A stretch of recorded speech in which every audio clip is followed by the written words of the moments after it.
নমস্কাৰ। Hello' everyone and welcome back to our channel এছপাৰা Ignite. আশা কৰিছোঁ সকলো ভালেই আছে। বহুদিন হ'ল আমি আমাৰ চেনেলটো তেনেকৈ একো ভিডিঅ'জ আপলোড কৰিব পৰা নাই, সেইবাবে ভাবিলোঁ আজি এটা সৰুকৈ ভিডিঅ' বনাওঁ আপোনালোকৰ বাবে।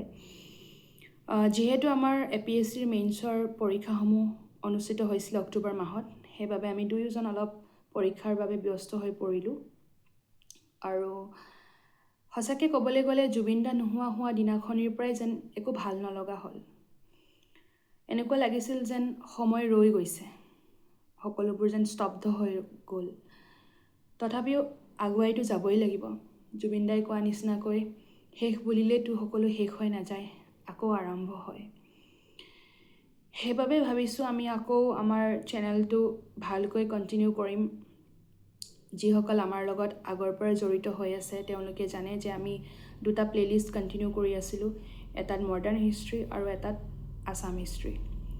চ' এতিয়া আপোনালোকে কমেণ্ট ছেকশ্যনত জনালে আমাৰ বাবে অলপ হেল্প হয় যে কোনটো প্লেলিষ্ট আমি ফাৰ্ষ্ট ষ্টাৰ্ট কৰোঁ, আছাম হিষ্ট্ৰী নে মডাৰ্ণ হিষ্ট্ৰী, নে আপোনালোকে বিচাৰে যে দুইটা প্লেলিষ্টে আমি একেলগে চলাই নিওঁ। চ' please do let us know' in the comment section. আৰু জুবিনদাৰ কথানো কি ক'ম, সঁচাকৈ 19 ছেপ্টেম্বৰ অসমবাসীৰ বাবে এটি অভিশপ্ত দিন হৈ ৰ'ব। তথাপিও তেওঁ আমাৰ পৰা কায়িকভাৱে নোহোৱা হৈ গৈছে যদিও আমি তেওঁৰ আইডিঅ'লজিছসমূহ, তেওঁ কৈ যোৱা প্ৰিন্সিপালছ, তেওঁ কৈ যোৱা ভাল কথাবোৰ আমি মনত লৈ তেওঁ বিচৰা ধৰণে আকৌ সেই সোণৰ বৰ অসমখন আমি গঢ়িবলৈ চেষ্টা কৰিব লাগিব। তেওঁ যিদৰে কৈ গৈছে আমি তেনেদৰে সকলোবোৰ আগবাঢ়ি আহিব লাগিব।